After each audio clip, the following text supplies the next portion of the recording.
Good afternoon, class. Okay, for our meeting today, for meeting 4, we are continuing about our tense ya. Jadi minggu lalu kita bahas tentang present tense. And for this meeting, we move on to the past tense.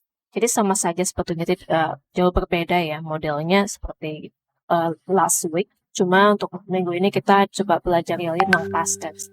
Probably all of you have learned about past tense. Dan sini kan juga kita akan belajar bentuk aktif dan pasifnya. Silakan kalian sambil menyimak yang Miss jelaskan, kalian juga memperhatikan ya catatan yang Miss berikan ya, di slideshow ini.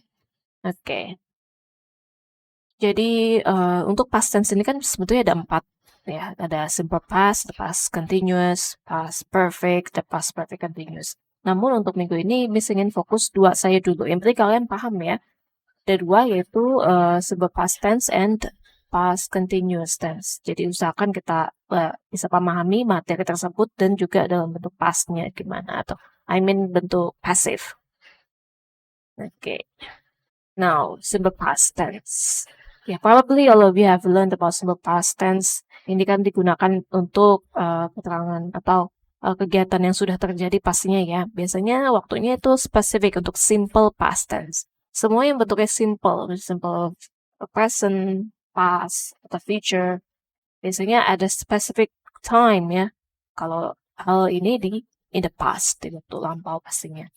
Jadi waktunya itu sudah terjadi dan sudah selesai pastinya ya untuk simple past tense. Nah ini kan ada contoh kalimatnya. She, di atas ini she, bukan dibaca read ya. Kalau ini lampau kan last Sunday. Dibaca read. Kayak minggu lalu Miss katakan kan, read tetap tulisannya sama. Tapi dibaca read ya. Jadi read. Ini masuk irregular verb.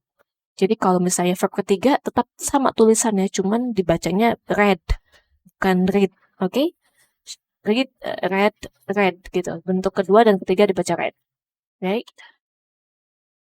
Nah, ini juga strukturnya atau rumusnya ya. Jadi gunakanlah kalau simple past verb kedua, bukan verb ketiga. Pastinya lampau ya, verb kedua. I took tea last night, so yesterday. Atau kapan? Pastinya lampau ya, keterangan waktunya ya. Nah, untuk kalimat negatif dan kalimat tanya dan interrogatif, gunakan did ya. Dan ini gunakan verbnya balik lagi ke verb pertama. Jadi kamu nggak usah tulis misalnya kayak tadi kan kalimatnya took ya. I didn't took. No, salah. Jadi kalau udah ada kata took, berarti balik lagi base formnya atau verb pertama. Jadi didn't take gitu. Oke? Kalau kalimat negatif itu tinggal dikedepanin aja. Ini contoh kalimat lagi ya. Misalnya I worked. Bukan work, tapi worked. Okay. I didn't work. Nah, bukan I didn't work ya. Jadi nggak pakai ed lagi karena udah diwakilkan lampaunya dari did. Kalimat negatifnya atau interrogatif, did-nya di depan. Did she work? Bukan did she works ya. Apalagi did she worked? No, salah. Did she work? Balik lagi verb pertama. Kalau udah ada did. Oke. Okay. Nah, ini regular, irregularnya. Kalian harus perhatikan juga, cek kamus ya, tulisannya seperti apa kalau verb kedua atau verb ketiga. Don't be lazy to check your dictionary. Jadi verb keduanya bisa kata role ini apa? Ada kan bentuknya regular, tinggal tambah ed atau d ya belakangnya. Ada juga yang modelnya irregular. Kalau yang ini kan mungkin gampang ya, kamu tinggal tambah ed atau d gitu belakangnya. Kalau yang bentuknya irregular, misalnya dari kata drink jadi drank, kan? Bentuk ketiganya drunk, tapi kalau bentuk past biasanya sampai simple past drank ya. Spring, sprang, sprang misalnya. New, no, new noun misalnya. Oke, jadi bentuknya itu berubah, jadi tidak sama, tidak ada penambahan d atau ed. Pokoknya kamu harus cek kamus untuk tulisan yang tepat seperti apa untuk verb kedua dan verb ketiganya untuk regular verb. Oke, ini kan contoh ya, misalnya go, went, do, did, say, said. Ya, kamu cek dictionary always karena banyak banget irregular verb, lebih dari ini pastinya. Ini juga ada aturannya, misalkan di sini ada misalnya apply jadi applied. Kalau misalnya belakang y itu jadi ied ya kalau dijadikan lampau ya. Bury, buried. Bury kan dari kata bury ya. Jadi buried, copy, copy gitu. Semuanya. jadi diganti, ya. Ini juga sama. Silakan kalian baca lagi misalnya ini ketentuan yang pertama, kedua, dan ketiga bagaimana ya. Harus dipahami juga nih. Kalau ada double X langsung aja tambah id seperti itu. Kenapa yang ini tidak diganti IED seperti yang sebelumnya? Misalnya sebelumnya kan diganti ya apply, I-nya hilang. Kalau ini I-nya tetap ada. Karena apa? Kalau kamu lihat sini, kata annoy. Sebelum huruf Y ini atau Y ini ada vowel. Jadi kalau ketemu misalnya dijadikan lampau, langsung aja tambahkan ED. Ya, jadi nggak usah kamu hilangin lagi, terus tambahin IED, no. Gitu. Oke, jadi do not change. Jadi jangan ganti. Dismayed. Langsung aja enjoyed. Karena enjoy itu sebelum Y ada vowel. Kalau yang sebelumnya kan ini nggak ada vowel kan. Jadi harus diganti Y-nya apply jadi IED kan. Seperti itu. Paham ya? Harus diperhatikan katanya. Sebelum Y ada vowel berarti langsung aja tambahkan ED. Oke. Ini juga sama. Nah, kita balik ke past continuous tense. Sebelumnya past simple, kamu harus tahu juga ya maknanya ya. Pastinya kan yang sudah dilakukan saat tertentu, kapan gitu, udah terjadi, udah selesai pastinya. Kalau past continuous, ini nanti kamu perhatikan juga. Di sini masih berlanjut, ibaratnya gini, kayak kemarin kamu melakukan apa? Misalnya kamu kemarin sedang belajar apa? eh tentang apapun ya. For example, last night I was studying English. For example, berarti kamu sedang melakukan apa tapi lampau. Itu kan intinya ya untuk past continuous. Continuous selalu kan yang sedang berlangsung lampau. Itu bisa diartikan past. Jadi yang sedang kamu lakukan tapi lampau. Wah, kemarin saat kamu nelpon saya sedang apa? Tapi lampau ya. He was laughing, for example. Di sentence ini menunjukkan ongoing action, laughing of a person which occurred in the past. Jadi yang sedang dilakukan di masa lampau. Nah, kalau kalian suka bingung, ada past progressive, ini sama aja ya. Progressive sama continuous ini sama aja. Ada juga kan present progressive, future progressive. Jadi jangan sampai terkecoh, maknanya sama. Sebutan lain aja ya. Ini adalah rumusnya. Jadi pakai was atau were. Tahu kan bedanya ya? Was itu untuk subjek she it, were itu I, you, we, they. Terus pakai verb ing dan objeknya apa. Nah, ini bentuk lain di seperti ini ya.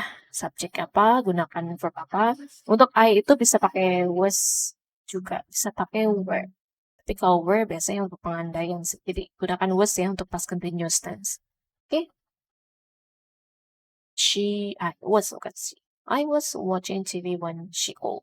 Example. Berarti ini kan dua tense ya. Yang satu simple past, satu adalah past continuous. Children were playing games. Banyak contohnya ya. Terus biasanya ada kata while, as, when. Ini signal words ya. Biasanya kalau kalian gunakan lebih dari satu tense, bentuk lampau juga. Misalnya while itu biasanya sini ada past continuous ya. As atau when ketika apa. Ini adalah bentuk negatifnya, tinggal tambahkan not setelah to be-nya saja ya. Jadi jangan sampai salah sih. Ya. Ini adalah contoh kalimat lagi. Ini kalimat tanya, was the word-nya dikedepankan. Ini contoh kalimatnya, silakan dibaca. Ini dibaca aja. Oke, kelas itu aja yang bisa disampaikan. Jadi untuk sebuah past dan past progressive pengertiannya. Tunggu, enggak itu aja sih, ada lagi. Sorry, ada passive and active form. Nah, ini adalah bentuk, ini yang paling penting kita pelajari sebetulnya ya. Bentuk aktif dan bentuk pasif. Kamu harus tahu, kan tadi kan untuk active voice-nya untuk simple past, subject plus verb kedua. Verb kedua ini kalau kamu jadikan passive voice berarti to be. Verb ketiga, ya. Bukan verb kedua lagi, ketiga. Oke? Okay? Girl clicked selfie. Selfie was clicked by the girl. Example. Oke, jadi harus tahu. Sebenarnya sama dengan simple present. Kalau simple present kan bedanya di to be-nya aja ya. Kalau lampau past ini ada was the word. Jadi dibalik selfie was, karena ini satu ya, selfie was clicked by the girl. Ya, anggaplah seperti itu ya. Past continuous. Nah, ini juga ada bentuk pasifnya ya. Jadi kalau dibalik, the answers pakai were ya. Ingat, was atau were. Was itu bisa juga jadi yang apa namanya singular, were itu yang plural. Jadi were being explained. Ini kamu langsung ditulis aja rumusnya ya, misalnya subject ada was atau were, verb ing, ini objeknya apa? Ini untuk kalimat aktif. Kalimat pasifnya dibalik berarti objek jadi subjek kan, terus jadi were atau was. Lihat ya, subjek ini bentuk apa? Plural atau singular, satu atau banyak. Being ini rumus, dan ini verb ketiga, explain. Nah, biasanya kalau pasif ada kata by the teacher, gitu. Oke? Bisa dipahami ya untuk materi, jadi kita tidak hanya belajar tentang bentuk pasifnya, tapi juga pengertiannya. Oke? Kalian pahami dulu, terutama rumusnya, mengenai active and passive voice. Ya, nanti Miss berikan quiz juga di V-Class. Silakan nanti kalian kerjakan. Waktunya Miss tunggu sampai malam ini ya untuk quiz bisa bisa oke. Dan juga nanti forumnya mirip seperti minggu lalu. Sudah cek kok yang forum minggu lalu. Usahakan kalian perhatikan juga rumus grammarnya juga ya. Misalnya apa namanya subjeknya itu plural atau singular, perhatikan berarti verbnya gunakan apa. Oke, kalau masih belum paham silakan bertanya. Alright class, itu aja yang bisa disampaikan. Thank you very much and good luck for today's meeting. Bye.